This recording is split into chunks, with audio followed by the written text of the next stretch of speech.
the 2019 AP Physics C Mechanics FRQ number 3.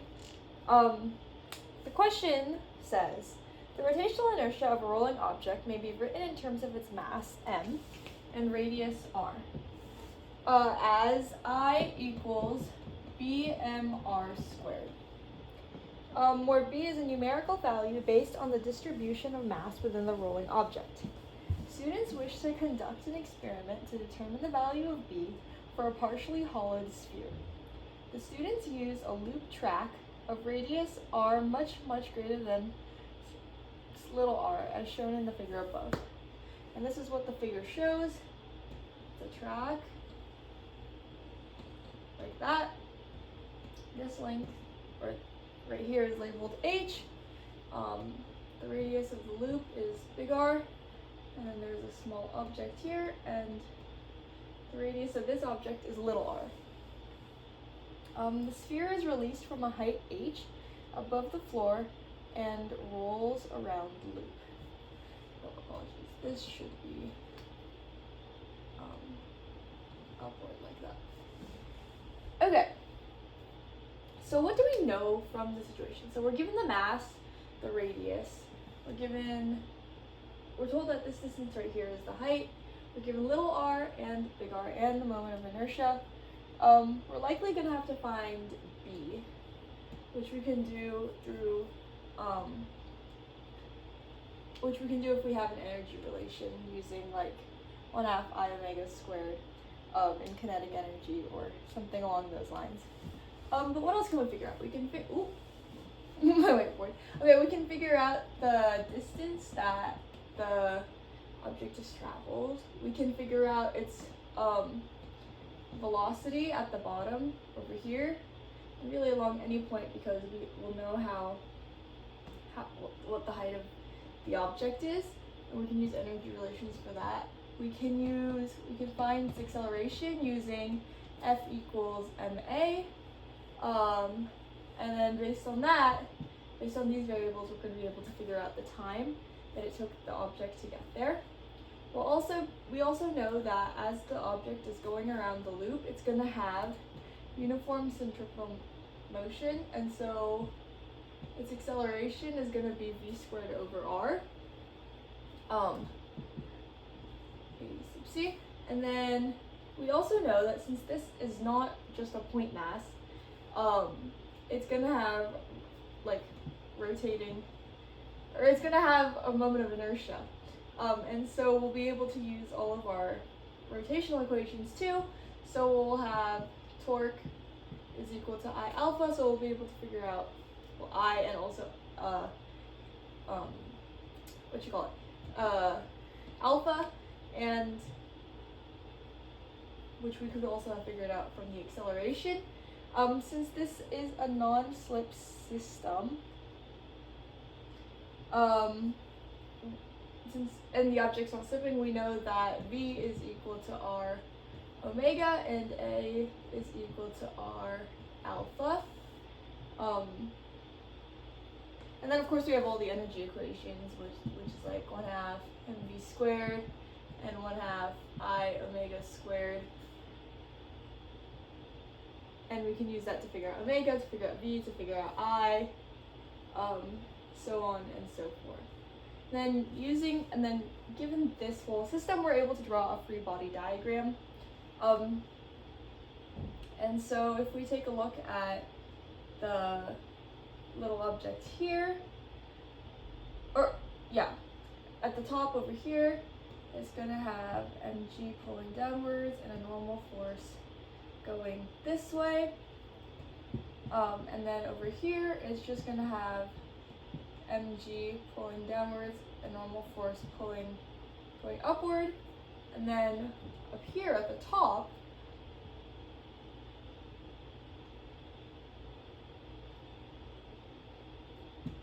it's going to have mg pulling downwards, the normal force going downwards, and the centripetal force going upwards. Oh, so sorry, so over here there would also be centripetal force downwards.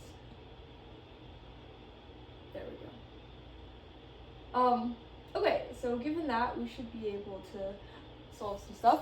The assumptions we're gonna make for this problem right here are that we're on Earth. So the acceleration due to gravity is just little g. Additionally, we're gonna assume that there is no friction or air resistance.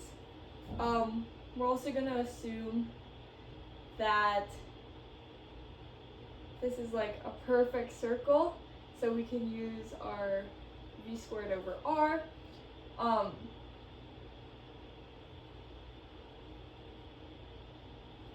Yeah, and that the mass inside the object is uniformly distributed. Okay. Oh, and all velocities that we're talking about are from an outside point of view, so it's not relative to another moving object. Okay, so with that, part A asks, derive an expression for the minimum speed of the sphere's center of mass that will allow the sphere to just pass point A without losing contact with the track. Express your answer in terms of B, M, capital R, and fundamental constants as appropriate. Okay, so basically what it's asking is how much, it's asking us to find the speed of the object, center of mass, right over here, at the very top. So at the very top, we know that the normal force is going to be equal to 0 because they wanted to just pass around the loop. And so the only forces acting on this are going to be mg and v squared over r. And since the object is staying against the ramp, we know that these two forces are going to be equal. And since, I forgot to add this earlier, but like they told us this, that r is much, much greater than r. So we don't really have to account for the little tiny r over here. It's not going to make that much of a difference. So we can just say that the v squared over r outwards, the centripetal acceleration outwards, v squared over r times m, is equal to the mass of gravity inwards. So we can just set them equal to each other and say that mg is equal to v squared over big R times m. Now if we cancel out the m's, this is what we're left with. And since we're trying to find the velocity, we need to just solve for v is equal to v squared, and so v is equal to the square root of g times r. Oh, and I forgot to mention this earlier, but since we are considering the center of mass of the sphere, we can just think of it as a point mass. We don't have to consider any of its rotational stuff because it's like its center of mass isn't rotating about a certain point. All the other mass is rotating about its center. And so we can just think of it as a point mass, so we don't need to consider other rotational aspects. Okay, so moving on to part B. Suppose that the sphere is released from rest at some point P and rolls without slipping. Derive an equation for the minimum release height h that will allow the sphere to pass point A without losing contact with the track. Express your answer in terms of B, M, capital R, and fundamental constants as appropriate. Okay, so this right here on top is point A. And so once again, they're asking us to find the minimum height that will allow it to pass that point. And so once again at the top, the normal force is going to be 0.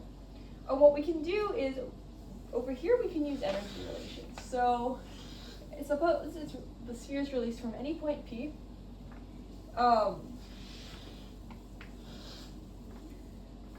Suppose it's released from any point P, then we're going to be able to use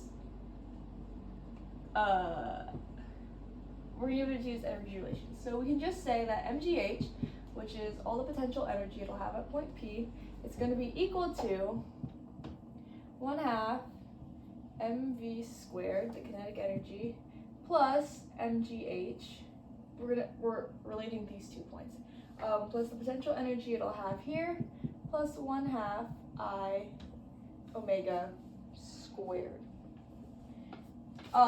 Okay, so over here, it'll just be mgh is equal to and then over here, this is a different h. This h is gonna be equal to 2r, since those are the two radii here, and so that's the height it's gonna have. So that gets rid of one extra variable.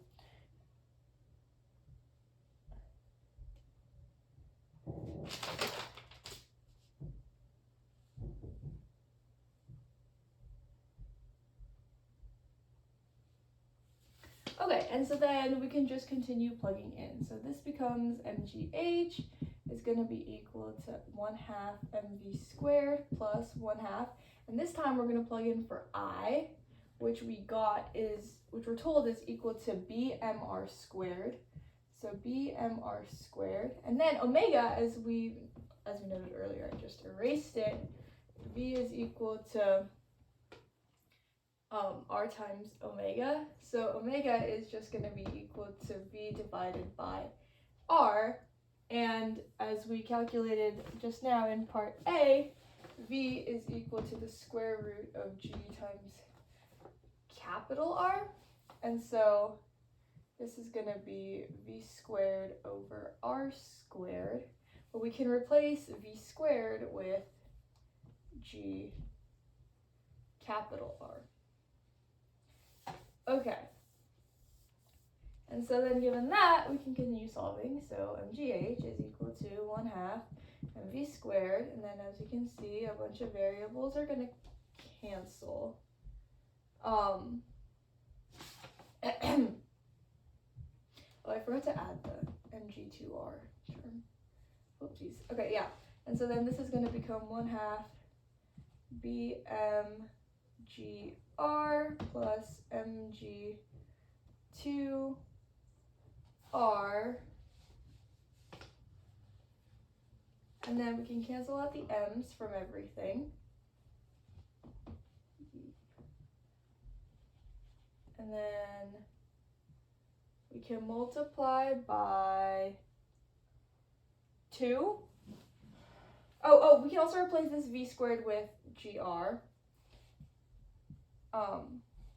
And then we can multiply by 2 to make everything easier. So this becomes 2gh is equal to gr plus b gr plus 4gr.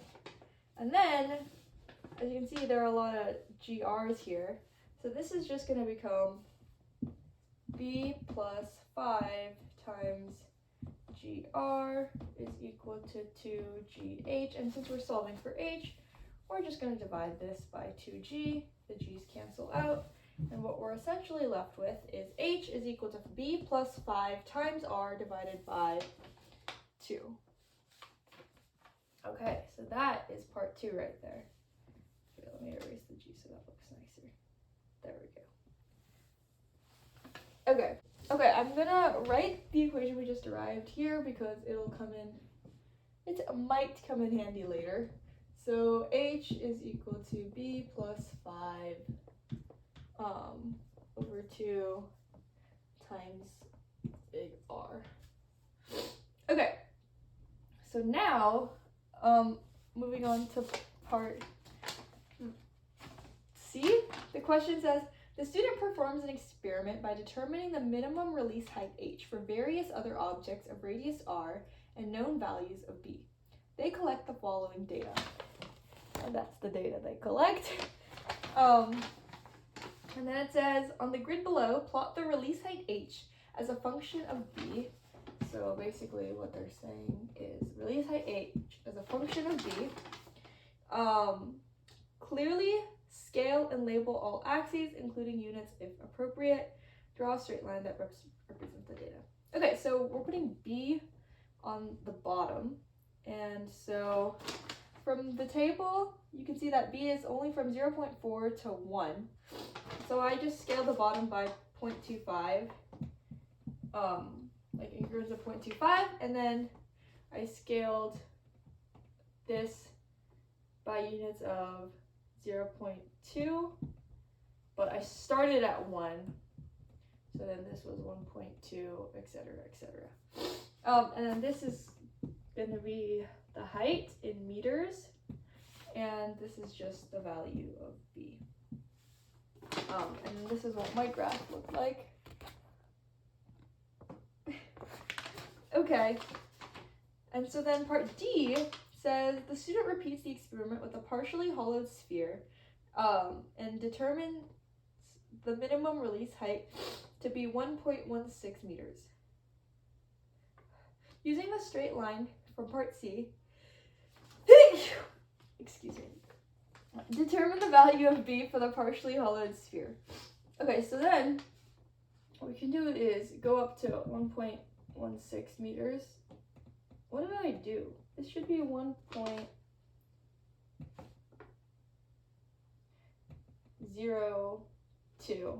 Oh boy, I said this wrong. This is 1.0, 1.02, so on and so forth. So I incremented by 0.02 every time. Anyway, so then I got to 1.16 somewhere up here, and if you look at my graph, it'll show that that's when the B value is equal to 0.8. And so that's the value for part D. For part E, it says calculate R, the radius of the loop. Okay, well, so we have that B is equal to 0.80 from the graph, and we have that the H is equal to 1.16 from part D, and so we can just use our handy-dandy equation that we derived earlier and plug in and solve for R. So this, if we solve for R, becomes 2H divided by B plus 5, and if we plug in, it becomes 2.1.16 divided by B, 0.8 plus 5, which evaluates to 0.40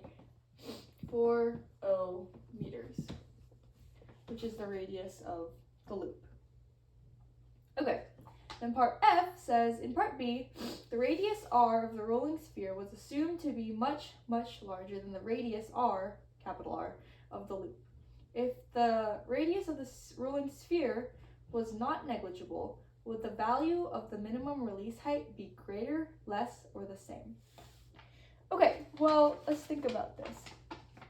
The distance from the center of the loop, okay, if this R was much, much bigger, let's suppose this was like this big, then remember how over here when we were calculating the, what was it? We were calculating the velocity, we were calculating the velocity of the center of mass, and we were able to use these equations. Over there, we would have had to account for the R, because then this wouldn't have been like a super tiny thing off in the corner. The center of mass would have been a non-negligible R away from the end, or from the edge of the track. And so we would have had to account for that. However, this means that the center of mass would have been closer to the center of the loop, which means that the object would not have had to travel, the center of mass would not have had to travel all the way up here. It would have just had to go up to this height, which is lower. And so the release height H would have been lower because the amount of energy it would take to get to a lower height, or the amount of energy needed to get to a lower height, is less. And so the release height would also be less because it would need less potential energy to go around the loop. So as the R increased, the height would decrease.